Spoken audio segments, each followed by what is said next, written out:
The Lonely Lantern. James had always loved the solitude of the wilderness. He found solace in the vastness of nature, where he could leave the chaos of the world behind.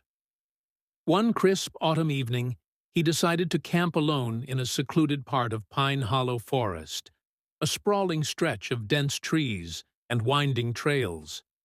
He pitched his tent in a small clearing surrounded by towering pines.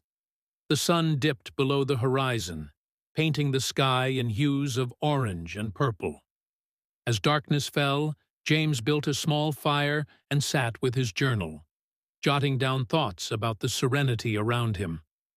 The forest was alive with nighttime sounds, the hoot of an owl, the rustle of leaves, the occasional snap of a twig. But as the hours passed, the natural symphony seemed to fade, replaced by an unnerving silence. It wasn't the kind of peaceful quiet James was used to. This silence felt heavy, oppressive. Then he noticed it, a faint light flickering through the trees. It was distant, swaying as though carried by someone walking. Another camper, James muttered to himself, though he'd seen no cars or signs of life on his hike in.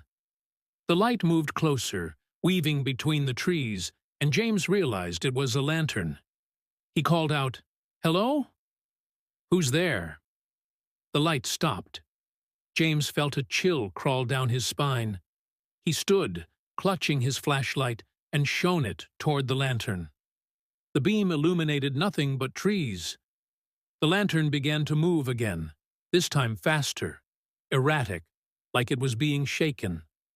Against his better judgment, James stepped away from his campfire, following the light. "Are you lost?" he called.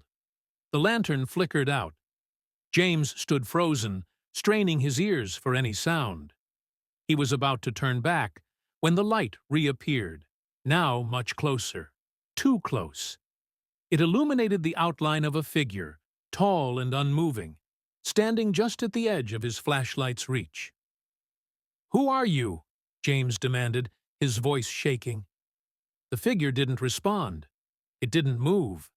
The lantern swung gently in its hand, casting long, distorted shadows across the trees. James backed away, nearly tripping over a root. He turned and ran toward his campsite, his flashlight bobbing wildly in the dark. When he reached the clearing, his fire had gone out.